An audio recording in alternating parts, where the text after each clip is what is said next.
Hello friends, welcome to Anu Sujatha channel. ఈరోజు మన ఛానల్లో పాతకాలం నుండి వస్తున్నటువంటి బెండకాయ రేలు పులుసు ఎలా తయారు చేసుకోవాలో చూసేద్దాం. బెండకాయ రేలు పులుసు చాలా అద్భుతంగా ఉంటుంది. ఈ పులుసు వచ్చేసి పుల్ల పుల్లగా కమ్మగా చాలా బాగుంటుంది. బెండకాయ రేలు పులుసు తినే కొద్దికి తినాలనిపిస్తుంది. ఈ కర్రీ అన్నంలోకి, చపాతీలోకి, రోటీలోకి, రాగి ముద్దలకి చాలా అద్భుతంగా ఉంటుంది. ఇప్పుడు బెండకాయ రేలు కర్రీ ఎలా తయారు చేసుకోవాలో చూసేద్దాం.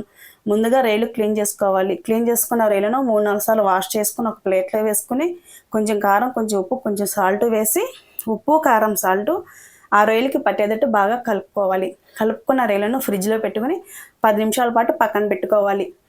చింతపండు కూడా 10 నిమిషాల ముందే నానబెట్టుకుని పక్కన పెట్టుకోవాలి. నేను కర్రీ కోసమని 700 గ్రాముల రొయ్యలు తీసుకున్నాను. 1/2 కేజీ బెండకాయలు, 3 టమాటాలు, 5 పచ్చిమిరపకాయలు, 1 ఉల్లిపాయ, కొంచెం కరివేపాకు, కొంచెం కొత్తిమీర కర్రీలోకి సరిపడా. ముందుగా స్టవ్ వెలిగించుకోవాలి. స్టవ్ పైన ఒక కళాయి పెట్టాలి. కళాయి వేడెక్కినాక 2 స్పూన్ల ఆయిల్ వేసుకోవాలి. నేను ఈ కర్రీ మొత్తం కోసం 4 స్పూన్ల ఆయిల్ తీసుకుంటున్నానండి. ఇప్పుడు మాత్రం 2 స్పూన్ల ఆయిలే వేసుకున్నాను. వేసుకుని బెండకాయ ముక్కలు వేయించుకోవాలి. కొత్త వాళ్ళు ఎవరైనా మా వీడియో చూస్తున్నట్టయితే ప్లీజ్ సబ్స్క్రైబ్ చేసుకోండి. ఫ్రెండ్స్, మీరందరూ కూడా మీ ఇంట్లో బెండకాయ రేలు కర్రీ ఎలా చేస్తారో కామెంట్ చేయండి. నేను చేసిన కర్రీ ఎలా ఉందో కూడా చెప్పండి. మీరు ఏం కామెంట్ చేసినా నేనేం ఫీల్ అవ్వను ఫ్రెండ్స్. తప్పకుండా మీరందరూ కామెంట్ చేయండి. బెండకాయలు వేయించిన తర్వాత ఒక గరిటె ఆయిల్ వేసుకొని అదే కళాయిలో రొయ్యలు కూడా గోల్డెన్ కలర్ వచ్చే వరకు వేయించుకోవాలి. వేయించుకొని ఒక ప్లేట్లో తీసుకొని పక్కన పెట్టుకోవాలి.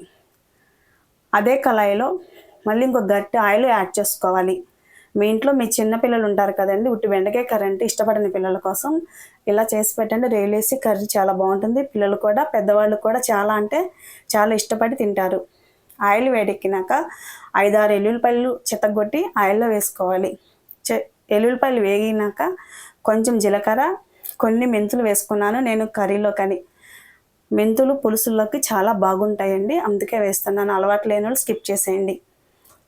అదే ఆయిల్లో ఉల్లిపాయలు, పచ్చిమిరపకాయలు, కరివేపాకు వేసుకొని వేయించుకోవాలి. అవి వేగేటప్పుడు నేను కొంచెం ఉప్పు కూడా యాడ్ చేస్తున్నానండి.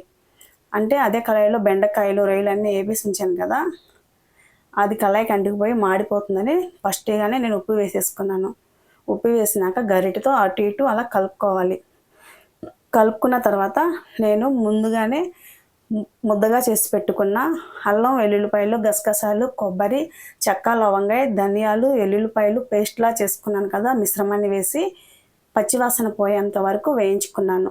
వేయించిన తర్వాత వెంటనే టమాటాలు వేసేసాను. టమాటాలు వేసినాక మూత పెట్టి ఒక 5 నిమిషాలు మగ్గనిచ్చాను. టమాటాలు, ఉల్లిపాయ, పచ్చిమిరపకాయలు, మసాలా మొత్తం మగ్గిపోయిన తర్వాత మళ్ళీ కొంచెం ఉప్పు, కొంచెం కారం, కొంచెం పసుపు వేసాను. ముందు రైల్లో వేసాను కదండి నేను ఉప్పు, కారం. ఇప్పుడు చూసి వేసుకోవాలి. మీ ఇంట్లో మీరు ఎంత కారం తినగలుగుతారో దాన్ని బట్టి అడ్జస్ట్ చేసుకోగలరు. నేను ఇవన్నీ బ్యాచిలర్స్ కోసం ఇలా చేయాలి, అలా చేయాలని చెప్తున్నానండి. ఎవరు వచ్చిన వాళ్ళు మాత్రం ఏమనుకోకండి. నేను నా స్టైల్లో బెండకాయ రైలు కర్రీ ఇలా చేసి చూపిస్తున్నాను. చూడండి ఫ్రెండ్స్, రొయ్యలు కూడా వేయించిన తర్వాత అదే రొయ్యల్లో బెండకాయలు కూడా వేసి ఉప్పు, కారం ఆ బెండకాయలకి, రొయ్యలకి కలిసేలాగా గరిటెతో కలపాలి. కలిపిన తర్వాత కొంచెం వాటర్ పోసుకొని మూత పెట్టుకొని ఒక 5 నిమిషాల పాటు ఉడకనివ్వాలి. ముందుగానే నానబెట్టుకున్న చింతపండు గుజ్జు తీసుకొని ఆ వాటర్ అంతా ఎగిరిపోయిన తర్వాత ఈ చింతపండు పులుసు కూడా కర్రీలో వేసేసుకోవాలి. వేసుకున్న తర్వాత మూత పెట్టుకొని ఒక 10-15 నిమిషాలు స్టవ్ హైలో పెట్టుకొని ఉడకనివ్వాలి. ఉడికిన తర్వాత దించేయాలి. దించేసే ముందు కొంచెం కొత్తిమీర వేసుకొని ఉప్పు, కారం, పులుపు సరిపోయిన లేదో ఒకసారి చెక్ చేసుకోండి. ఇప్పుడు మనం కారము, పసుపు వేయలేం కదా, ఉప్పు కనుక సరిపోతే కనుక కొంచెం యాడ్ చేసుకోండి.